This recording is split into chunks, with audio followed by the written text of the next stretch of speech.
matahari panas banget dekat kepala kan. Terus ada teman saya itu naik awan. Dia bilang kalau mau ikut naik awan, aku ucapin kalimat syahadat. Terus aku bilang serius. Terus iya, terus abis itu aku ajak keluarga saya, tapi keluarga aku nggak mau kan. Pertama kali saya datang ke kajian itu Ustadz Kainama. Ustadz Kainama saya nanya tentang semuanya, nanya tentang ketuhanan, tentang Tuhan Yesus itu sebenarnya dia Tuhan atau enggak sih gitu-gitu. Kalau Tuhan mana ayatnya sih gitu. Terus habis itu saya nemu tuh jawabannya. Saya mau mendengar dari dua sisi. Saya mencari tahu Islam juga, saya memperdalam agama saya juga yang Kristen itu. Habis itu saya membandingkan, terus saya ketemu tuh jawabannya ada di Islam. Nah, di dalam Islam juga dituliskan, aku ini Esa, Allah itu Esa, satu tunggal. Dia tuh nggak beranak dan juga tidak diperanakan. Terus saya langsung blok, oh iya gitu. Jadi bapak, Dora kangen, pengen kumpul lagi, pengen dirangkul lagi. Maaf kalau Dora nggak bisa buat nama sama bapak bangga, tapi insya Allah Dora mungkin bisa membuat nama sama bapak keluarga masuk surga. Kita kumpul bareng-bareng lagi. Semoga Allah kasih hidayah buat mereka, supaya mereka itu nggak mati dalam keadaan kafir, supaya mereka dapat hidayah dari Allah. Nah, itu aja.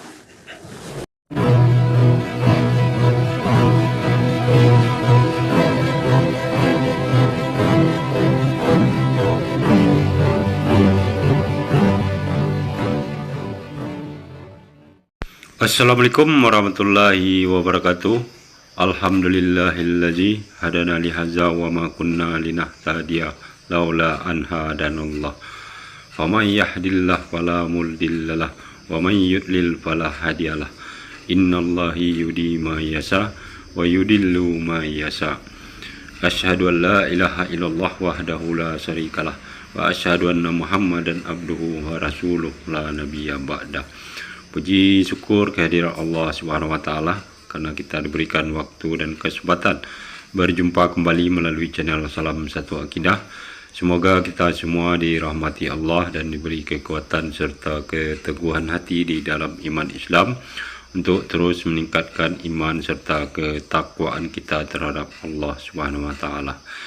Baiklah saudaraku semuanya, pada kesempatan kali ini saya akan menampilkan sebuah video yang merupakan berita gembira kembali bagi kita umat muslim ya, karena semakin hari semakin banyak orang-orang yang mau berpikir dan mencari Tuhan yang benar, ajaran agama yang benar, dan terus bertambahnya para mu'alaf ya dan mu'alafah.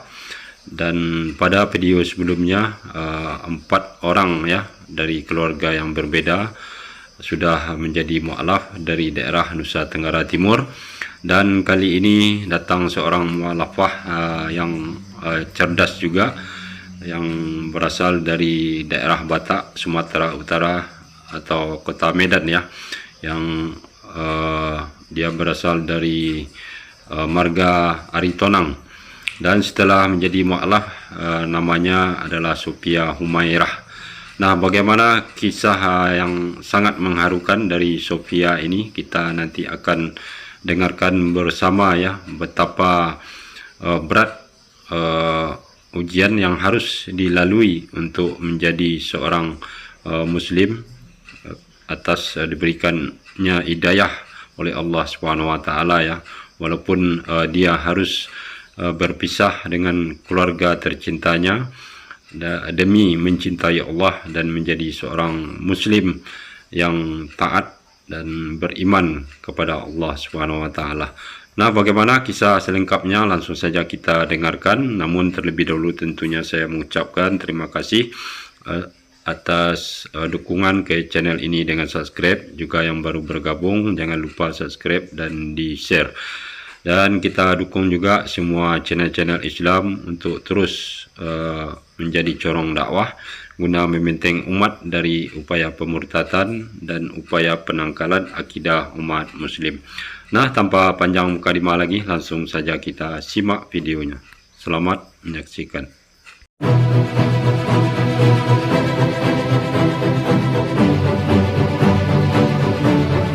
Perkenalkan, nama saya yang sebelum Islam Theodora Aritonang. Nama saya sesudah Islam Sofia Humaira. Asal saya dari Sumatera Utara. Saya tumbuh dan dibesarkan di Bogor. Umur saya sekarang 21 tahun. Pas saya masuk SMK, kelas 1 kan. Nah, saya orang minoritas kan di SMK. Terus saya juga nanya-nanya tuh, masih berlanjut tuh sampai SMK. Terus saya pertama kali didatangin mimpi. Mimpi pertama saya itu, jadi saya sama keluarga saya tuh udah terpisah. Terus ada teman saya ngomong, kalau kamu mau bareng-bareng, ikut sama saya gitu, ucapin kalimat syahadat. Tapi saya nggak mau. Lah, kok harus gitu? Tapi saya nggak mau. Terus itu mimpi pertama saya. Mimpi kedua saya sama warga kompleks saya lari-lari. Itu gunung, angin, semuanya kayak porak-poranda gitu. Habis itu saya lari tuh. Saya tetap terpisah sama keluarga saya. Di situ saya tetap juga disaranin syahadat. Tapi saya tetap nggak mau, saya kekeh.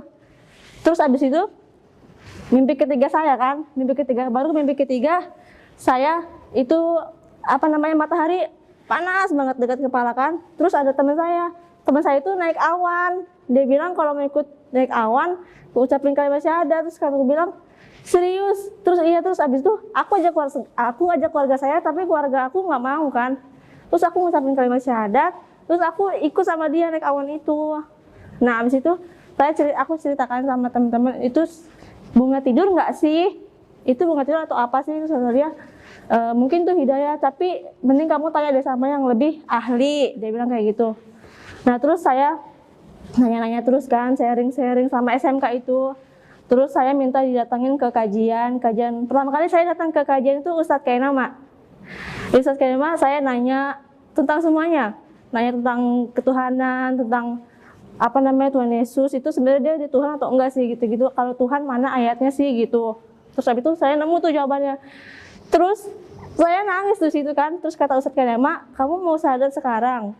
Terus aku bilang, aku belum bisa Ustadz karena aku masih sekolah, masih ditanggung keluarga kan. Terus habis itu aku bilang nanti deh pas lulus sekolah. Terus pas lulus sekolah kan aku terpisahkan sama teman-temanku kan. Habis itu di dunia kerja kan, aku lulus kerja, tapi itu masih nyari tapi nggak intens. Habis itu karena hampa kan, hati ini hampa, saya ikut gabung di gereja, aktif di gereja. Terus saya ikut KOR di HKBP. Habis itu saya ikut kayak kunjungan-kunjungan ke panti asuhan. Saya mau masuk ke dalam itu karena saya mau diisi nih. Saya nggak mau terombang-ambing terus kan. Terus karena saya juga lagi membedakan gitu kan, tapi saya tuh nggak mau mendengar dari satu sisi, saya mau mendengar dari dua sisi. Saya mencari tahu Islam juga, saya memperdalam agama saya juga yang Kristen itu. Habis itu saya membandingkan, terus saya ketemu tuh jawabannya ada di Islam. Terus habis itu 2019 tanggal 20 Mei aku syahadat dibantu sama Basnas. Habis itu saya masuk Islam, tapi nggak langsung belajar karena di dalam Islam juga ditulis kan, aku ini Esa, Allah itu Esa, satu tunggal. Dia tuh nggak beranak dan juga tidak diperanakan. Terus saya langsung blok, oh iya gitu. Jadi iya ya, langsung ya udah, ayo masuk Islam. Terus sempat nggak sih sebelum masuk Islam itu mikirin perasaan keluarga? Iya, banget. Dilema banget. Mikirin adik saya masih kecil. Terus nanti kalau tahu gimana keluarga marah banget atau enggak, itu kepikiran banget terombang-ambing. Tapi karena hati saya nggak mau, hati saya kuat karena saya lihat di YouTube kenapa sih dia bisa kuat yang mualaf ini. Terus apa sih kalau misalkan aku masuk kalau aku mualaf, gimana sih nanti gitu-gitu. Aku lihat alasan-alasan mereka, terus itu yang membuat saya kuat gitu. Karena kalau aku mualaf juga aku nggak ngerasa sendiri katanya. Terus aku nggak ngerasa sendiri, masih ada Allah gitu. Jadi aku tenang, terus aku jadi berani mualaf. Marah banget. Waktu itu saya pernah kan belajar Iqra di rumah sama Juz Amma. Saya belajar sama teman saya kan. Habis itu kedengaran kan, kuping mama saya tuh ini banget, kupingnya tajam, terus kedengaran. Besoknya dia nanya, kamu kemarin belajar ya, belajar agama Islam ya katanya. Ngapain belajar agama Islam gitu-gitu kan. Terus ya udah, tapi saya tetap mau belajar. Saya nggak taunya pas 2020. Saya masuk Islam, ya udah, saya masuk Islam, orang tua marah, diputus hubungan. Pada saat itu masih tinggal satu rumah? Enggak, pas udah saya ngomong Islam, masuk Islam, saya udah satu rumah. Saya di rumah susah banget, sholat susah. Saya gimana ya? Gimana caranya dia bisa sholat, dia bisa ngaji itu gimana caranya? Kalau sholat saya susah banget, mesti harus keluar. Tapi gitu nggak selalu 5 waktu. Susah banget sholat di kamar itu kan dempetan kamarnya sama orang tua kan. Jadi mau bergerak, mau ngomong, mau apapun pasti kedengaran. Pasti saya selalu curi-curi waktu keluar. Kalau enggak belajar sama teman saya, teman SMK saya keluar belajar Iqra, belajar juz amma. Dari 2019 Juli 2020 baru ngomong sama orang tua. Terus orang tua langsung marah banget, syok, nangis juga. Ya anak perempuan aku satu-satunya loh gitu. Kayak ya Allah kok bisa. Padahal kamu aktif loh di gereja gitu-gitu. Kayak nggak nyangka banget. Terus mulai dari situ ya udah. Kalau teman-teman SMK saya ya itu wow, welcome banget. Seneng banget. Apa nawarin tinggal di rumah dia kan. Tapi karena nggak enak juga kan. Bilang sama orang tua kan. Ada bantuan dari Basnas juga. Habis itu saya nggak langsung dikeluarin, enggak. Saya dioper dulu ke Medan. Saya dioper ke Medan supaya saya balik lagi agamanya kayak yang sebelumnya. Di rumah paman bapak saya. Iya, terus gimana di situ keadaannya? Kan kamu udah Islam nih. Saya ya tetap diajak ke gereja, terus apa saat teduh. Ya udah, pokoknya biar saya balik lagi. Tapi kamu ikutin atau enggak? Dengan terpaksa. Dan terpaksa tetap ikut. Iya. Saat itu kan saya terpaksa ikut gereja kan. Saya ikut gereja, terus dalam mimpi itu saya didatangin mimpi lagi tuh. Sekarang saya kesel gitu, kenapa sih gitu-gitu. Terus didatangin mimpi lagi, di mimpi itu Allah ngomong kayak gini, dia marah karena kamu mempersekutukan aku gitu, kamu mempersekutukan aku lagi. Terus dari situ, ini gimana nih ya Allah. Terus dari mimpi itu saya berpikir itu gimana caranya bisa kabur dari sini gitu. Terus saya kabur, itu posisi saya lagi kerja, terus 1 minggu resign, saya ngomong, terus saya langsung kabur terbang ke Jakarta. Kangen banget sebenarnya sama keluarga. Sebenarnya suka ngeliat foto-foto kan sama keluarga, sama adik juga. Tapi mau gimana kan susah, terus semua sosmed diblokir, sosmed dari Facebook sama Instagram diblokir. Terus susah mau nanya kabar gitu, nyari-nyari info. Sampai saya buat fake account untuk nyari-nyari info. Terus tapi saya tetap sabar aja. Mungkin nanti Allah bukain pintu maaf mereka untuk aku gitu. Paling saya buka fake account saya kan, buka Facebooknya, buka Instagram, lihat foto-foto. Ini aktivitasnya tuh lagi apa sekarang, apa lagi ngapain gitu, info-info kan, karena ibu saya juga suka upload foto gitu kan sama adik saya. Terus di Instagram juga adik saya suka upload foto. Terus suka kangen gitu kalau lihat video-video yang sebelumnya, video-video sama foto-foto sebelumnya. Mbak, bapak, Dora kangen, pengen kumpul lagi, pengen dirangkul lagi. Maaf kalau Dora nggak bisa buat mama sama bapak bangga. Tapi insya Allah Dora mungkin bisa membuat mama sama bapak sekeluarga masuk surga. Kita kumpul bareng-bareng lagi. Terus harapan terbesar kamu apa sih? Harapan terbesarnya semoga Allah kasih hidayah buat mereka, supaya mereka itu nggak mati dalam keadaan kafir, supaya mereka dapat hidayah dari Allah. Nah, itu aja. Rasanya bahagia banget aku bisa nutup aurat. Yang dulu aku suka pamer-pamer paha, suka pamer-pamer betis aku. Sekarang aku bahagia banget bisa nutup semuanya. Senang banget, terus bisa sama teman-teman yang baik. Kami di sini kayak berlomba-lomba kebaikan gitu loh. Karena waktu sebelum saya kabur kan di sana, saya udah searching saya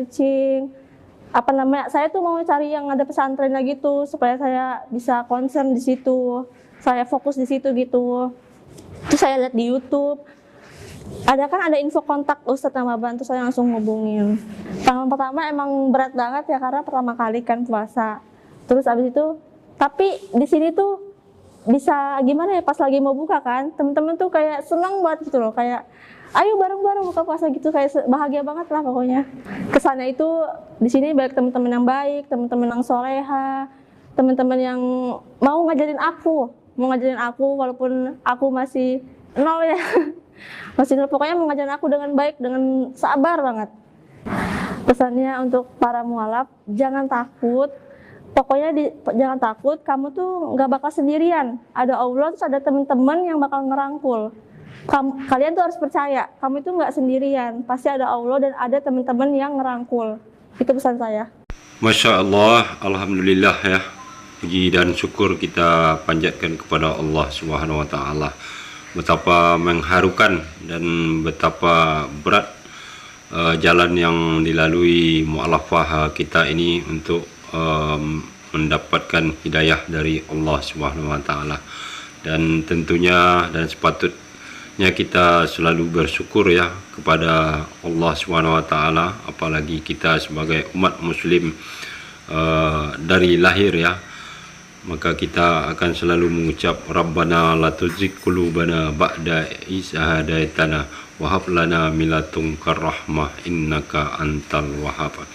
Begitu juga kita akan mendoakan setiap para mu'alaf ini untuk terus dibimbing dan dijaga oleh Allah, dan mereka bisa meningkatkan keimanan serta ketakwaannya kepada Allah Subhanahu wa Ta'ala, dan bisa menjadi inspirasi dan motivasi bagi saudara-saudara kita yang masih belum terbuka hati dan pikirannya untuk menerima agama Islam, agama yang diridhoi oleh Allah Subhanahu wa Ta'ala. Mudah-mudahan video ini bisa bermanfaat bagi kita semua dan bisa semakin meningkatkan iman serta ketakwaan kita terhadap Allah Subhanahu wa Ta'ala. Amin ya rabbal alamin. Akhir kalam, tidak ada gading yang tidak retak. Kalau ada kesalahan itu murni dari saya. Kebenaran yang mutlak hanyalah milik Allah Subhanahu wa Ta'ala. Terima kasih. Assalamualaikum warahmatullahi wabarakatuh.